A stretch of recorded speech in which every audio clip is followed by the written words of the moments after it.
Today, meron na naman tayong isang adventure-packed na ride and hike dahil wala tayong magawa.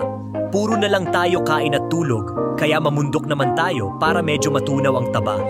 Puntahan natin ang isa sa paboritong akyatin na bundok sa Tanay Rizal, ang Mount Maynuba. Hindi masyadong maaga ang alis ko dahil tanay lang naman at nasa QC lang ako. First stop, Shell Pugon para kitain ang tropa nating si Mark. Bumili na din ako ng tubig at konting trail food. Inayos ni Mark yung bag niya kasi baka malaglag. Nakakita kami ng pares kumain na kami dahil tanghalian na din naman. Malasa yung pares ni Manong dito, mura pa. Bumili na din kami ng manok dito sa Andox baka naman. Ito na yung uulamin namin mamayang gabi para hindi na magluluto. Overnight pala kami dito mga sir para magamit naman ni Mark yung bago niyang tent. Naka-motosuds pa si Mark. Bumili kayo ng motosuds mga sir pang paligo ng motor nyo. Ilang saglit pa ay bumanat na kami paakyat. Konting hataw-hataw lang si Mark para kunyari racing.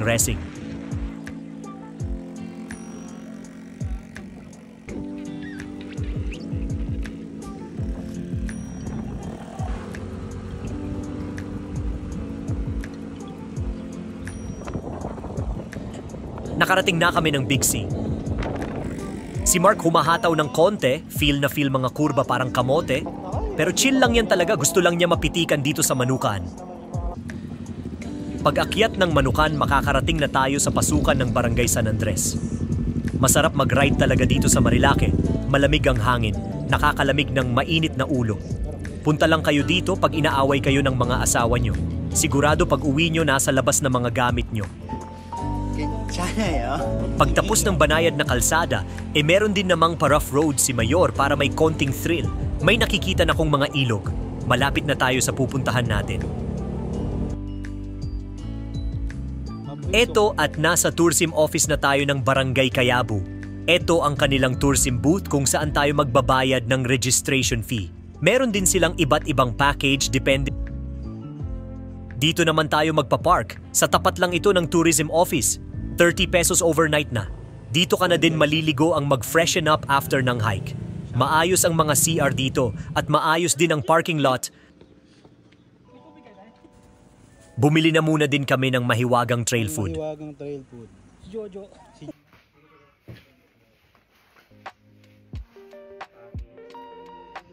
Ilang saglit pa ay dumating na ang aming guide, si Kuya JR na mabait. Nagsimula na kaming maglakad at ilang metro pa lang parang ayaw na namin agad. Joke lang.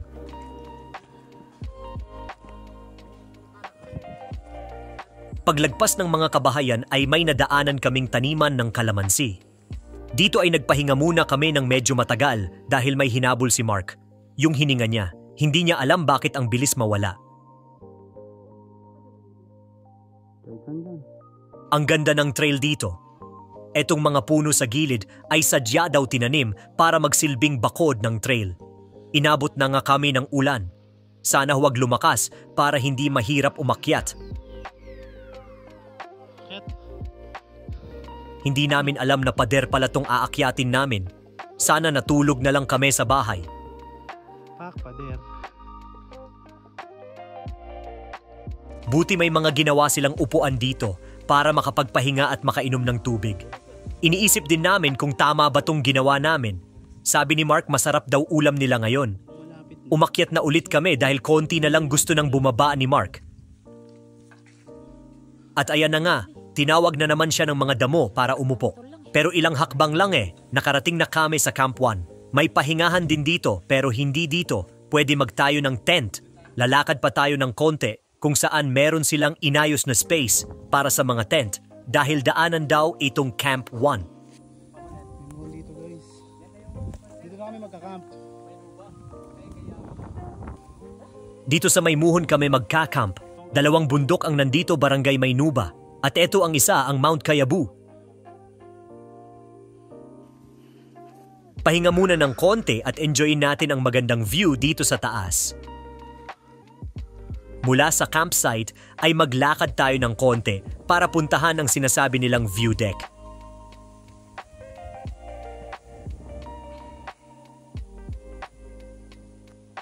Tara na at mag-setup ng tent at baka umambon pa ulit. Medyo napagod ako mag-setup, kaya pahinga muna dito sa duyan. Ito ang masarap na part ng pagbubundok ang tumungang, magpalamig sa harap ng magandang view, tanggal lahat ng pagod mo. Dumilim na din kaya nag-decide na kami kumain para makatulog ng maaga. Maaga din kasi ang pack-up namin bukas ng madaling araw para sa summit na kami mag-aantay ng haring araw. The next day, ligpitan na ng gamit.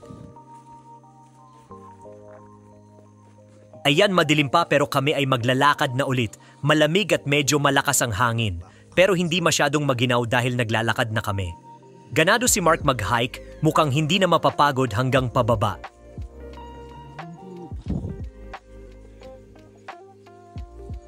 Ay joke lang pala. Ayan, umupo muna siya para magbilang ng langgam. Medyo matarik din itong trail papunta ng summit. Kaya may mga parte na may lubid para pwede ka magbigti pag ayaw mo na.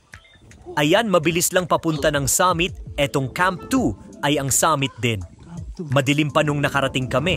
Dito kami mag-aantay ng umagang kay ganda. Time-lapse muna para may ma-content lang.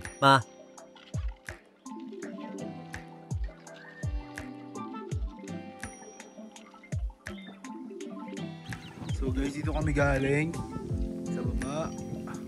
Ito na ang camp 2, pero mas taas ang camp 3.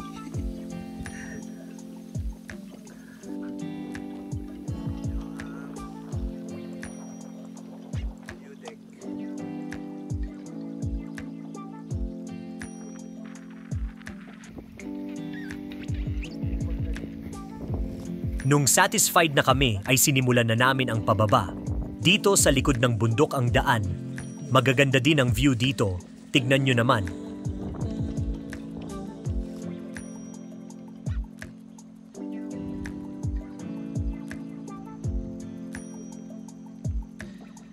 May Camp 3 dito pero wala daw masyadong nagka-camp dahil mahangin sa gabi at baka hindi ka lang makatulog sa ingay ng tent.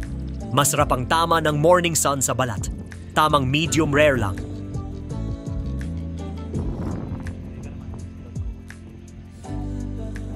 Simula na ng pababa, pero tinuro muna ni Kuya JR na meron din daw daan dito papuntang Mount Batulusong.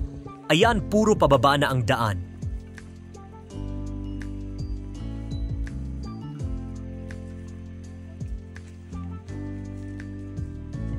Maya-maya pa ay medyo nahihirapan na ako dahil medyo madulas.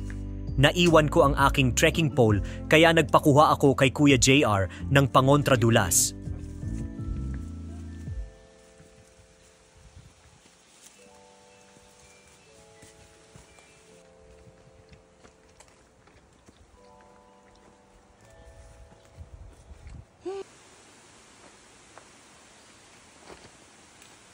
Mga ilang tumbling lang at mga 5 gulong ay narating na namin ang water source.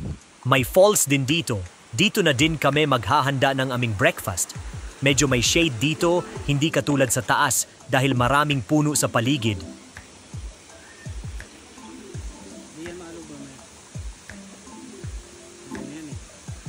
Ayan, kakain na kami.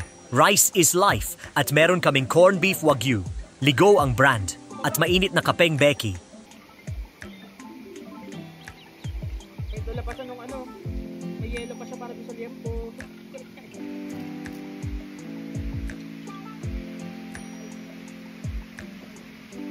Busog na kami, tuloy na ang pagbaba sa bundok nang makapunta na kami sa pang-third na waterfalls para dun kami maliligo.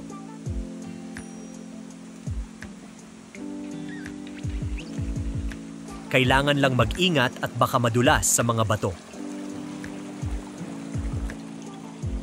Ito at nadaanan namin yung pang-4 at pang-5 waterfalls. Pero dun kami sa 3rd kasi meron daw dun parang man-made pool. Ayan, dito na kami maliligo. Hindi naman pala malabo yung tubig dito. Pero dahil malagkit na kami, maliligo na kami dito. Napakalamig ng tubig, malamig pa sa pagtrato niya sa'yo. Kaya mamundok ka na lang, sasaya ka pa.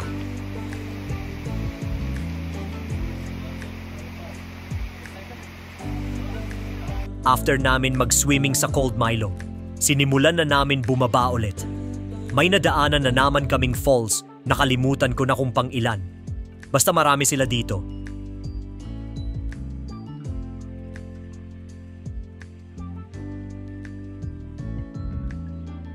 Nakakita din kami ng mga bukal at mga tubo na dinadaluyan ng tubig para sa mga kabahayan sa baba ng bundok.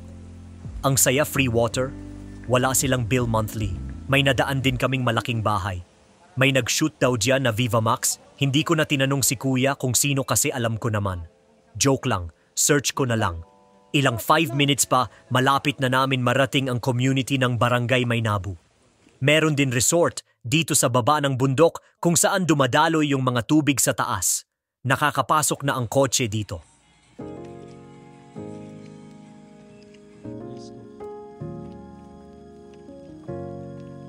Ilang saglit pa, nandito na ulit kami sa tourism office. Maliligo lang at mag-pack na pauwi. Maraming salamat sa panunood hanggang sa muling adventure. Kita kits!